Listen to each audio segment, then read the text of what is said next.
What is going on, guys? It is Wrestlelamia here, back with another video. Join us now as we look at this week's edition of Raw, as well as the wildest news stories and rumors you need to know, including is Matt Hardy going to be a part of the Wyatt 6? Rhea Ripley out for months? Cody leaving Raw? Is WWE teasing AJ Lee's return?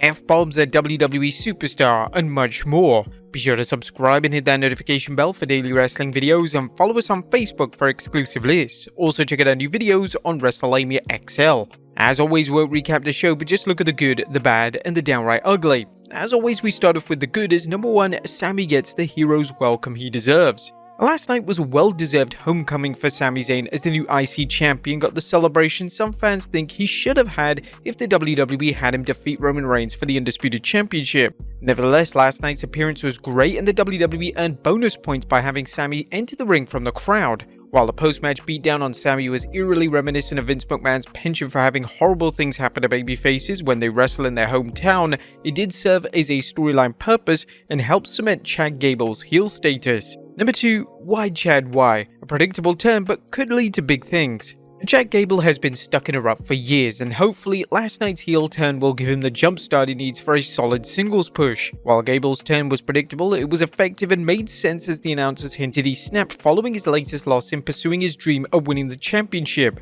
Gable's turn can lead to compelling plots as fans wait to see if Alpha Academy joins him or turns it back on him. If so, will this lead to Gable forming a new stable, and if so, will it lead to any championships? Gable is a decent babyface, but far more effective as a heel. If he can get a push to go with his turn, fans of the former Shorty G could see some big things ahead. Number 3, one good turn deserves another. The WWE is shaking up several of its wrestler status as heels and babyfaces, including Liv Morgan and Rhea Ripley. Last night's segment where Rhea Ripley was forced to vacate her women's title and Liv Morgan's celebration was an example of how effective a double turn can be. The universe has been cheering Rhea Ripley for months now despite her playing a heel, and while Liv Morgan has our fans, there's little chance the WWE universe will cheer Morgan against Ripley. Morgan could benefit from a heel turn, and while booking Ripley as a babyface could prove problematic if they don't maintain her status as a dominant force, it could dispel all doubt about Ripley's ability to play a heel and a babyface effectively. Number 4, Indy Hartwell embraces her heel side. A fascinating swerve last night in the ongoing storyline of Candice LeRae's heel turn and tag partner Indy Hartwell's reluctance to turn heel. This week, fans saw a new side to Hartwell as she cheated during last night's tag match. Hartwell previously protested over LeRae's willingness to cheat, but last week, Hartwell suffered a loss partially due to her arguing with LeRae over heel tactics. At the same time, it can be argued that Hartwell may have felt playing the babyface cost her the match, leading to the change in attitude. Given the WWE's willingness to let stories play out, this apparent heel turn may not be a done deal. R-Truth does it again. R-Truth is so funny you could put the fun in funeral. Last night's presentation of the new World Tag Team Championship turned into a night of improv as R-Truth cut one joke after another. Whether it was R-Truth thinking Triple H was a magician by unveiling a new title belt, which while an improvement from the Raw Tag Team titles, still looks like someone spent 5 minutes designing them using WWE's Creator Championship tool. I don't know, it just looks too circular like a pizza. R-Truth was at the top of his game last night, and speaking of the game, R-Truth calling Triple H Tommaso Ciampa was also hilarious. Triple H was definitely trying to hold it in. And Sheamus' return. Sheamus definitely did come back to Raw with an absolute banger. They also brought his theme back, Too Many Limes. Sheamus looked impressive last night, and we're glad to see that the Celtic Warrior is finally back in the squared circle. But that was a good what about the bad as number 1, a throwaway tag match. While it's great to see the women's division getting some more time, it's bad to see them thrown into meaningless matches like last night's Chelsea Green, Piper Niven versus Kaden Carter and Katana Chance bout. Fans have seen this match far too many times, and it did nothing for either team.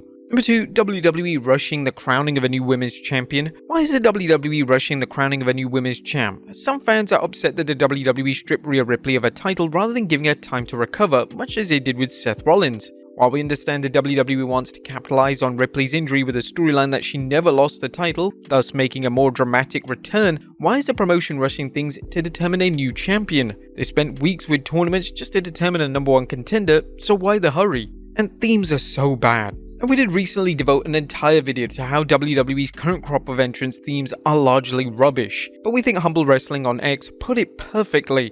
Does all the new Def Rebel themes have to start with a little introductory part like It's Chelsea, It's Tiffy Time, We Are DIY, New Catch Republic, and I can list 10 more themes? Entrance themes should be catchy, in a good way and not an ear-bleeding way, to the point that they become ingrained in fans' minds and they know within seconds which wrestler is entering the ring. Unfortunately, Def Rebel seems to have missed the point. While mentioning a wrestler's name or catchphrase can be helpful, doing it with every single song is formulaic and worse, does nothing to make up for the generic sound of most entrance themes.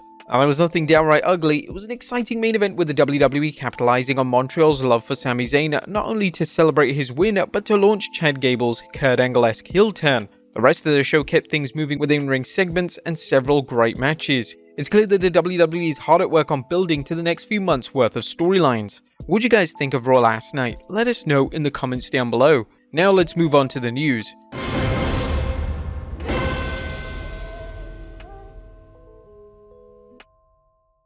Our first story looks at, is Matt Hardy returning for the Wyatt 6? Atop of today's news are some fascinating takes on the latest clues on Raw that many fans believe are signs of the debut of the Wyatt 6 and possible involvement of one Matt Hardy. Raw aired more glitches with clues embedded with them, clues that led to the internet wrestling community playing digital detective to unravel them. Some fans deciphered a source code into this message saying, "An open door is welcome that makes a stranger into a friend." Could this message relate to stranger Eric Rowan, who could return to the WWE and join the Wyatt 6? Well, some fans think so. One clue in particular has fans thinking it relates to Matt Hardy returning to the WWE. The clue leads to an image many fans are associating with Plato's cave allegory, the idea of people living in a cave who have no true perception of the world because their view is an illusion. The theme behind, or at least according to some fans, is that these people need to be awoken, which could mean woke Matt Hardy's pending arrival. Matt Hardy shared the image on his X account, fueling the belief that he will return. Longtime fans remember that Matt once teamed with Bray Wyatt, so there's clearly a link to be exploited. What do you guys think though? Let us know in the comments down below. Next up, Rhea Ripley out for months. There's more details on why Rhea Ripley had to vacate the Women's World Championship, as Brian Alvarez recently reported on the Wrestling Observer Radio that Rhea Ripley suffered an AC joint sprain in the brawl with Liv Morgan last week on Raw. She was thrown into the wall and boom, there goes the shoulder, and an injury that probably 4 to 6 weeks to gain mobility and then 3 months to be back in action. As we've noted in other stories involving wrestlers who suffered shoulder injuries, it's often difficult to predict just what the exact recovery time is. We send our best wishes to Rhea Ripley for a speedy recovery. Next up, Cody leaving Raw. Is Cody Rhodes leaving Raw for SmackDown now that he's undisputed champion? Fans have discussed this ever since the American Nightmare's wild win over Roman Reigns at WrestleMania 40. Rhodes' promo on Raw with Jey Uso added more fuel to the fire as Cody cut a typically terrific promo thanking Jey Uso for helping him finish the story at WrestleMania and offering to provide backup for Jey during his title match against Damien Priest. Cody left the ring telling Jey, "Until we yeet again." And now the Observer is sharing their take on what Rhodes' promo on Raw means. The idea was basically to tell you that he's a SmackDown guy and this was his farewell, and to endorse Jey Uso because with Seth Rollins gone, Jey Uso is the guy now. Next up, is Damien Priest turning babyface? Is the new World Heavyweight Champion Damien Priest turning to the other side? While the Archer of Infamy has been crushing it as a heel in the Judgment Day, he didn't look too happy with his teammates' post-match beatdown on Jey Uso last night. While Priest didn't stop the faction members from stomping the yeet out of main event Jey, he didn't participate, and not only did he look miffed, but so did Finn Balor when Priest passed on the chance to stomp away.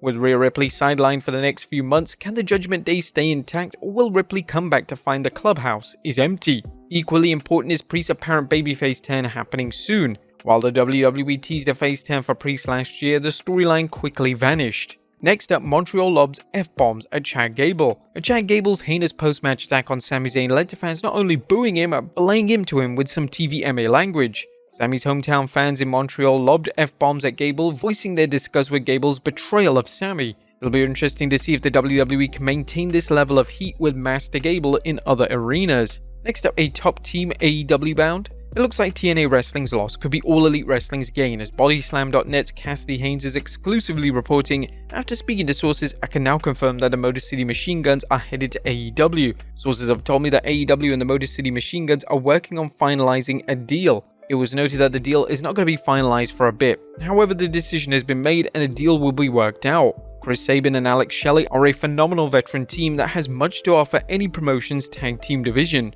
And finally, a WWE teasing AJ Lee's return. While CM Punk has said that that's unlikely to happen that AJ Lee could come back, some fans believe last night's airing of Fighting With My Family on USA before Raw was a clever clue that CM Punk's better half is WWE bound. In case you missed the movie, it features a segment where Zelina Vega is playing AJ Lee confronting Paige. What do you guys think? Let us know in the comments down below, and I'll see you next time with some more wrestling content.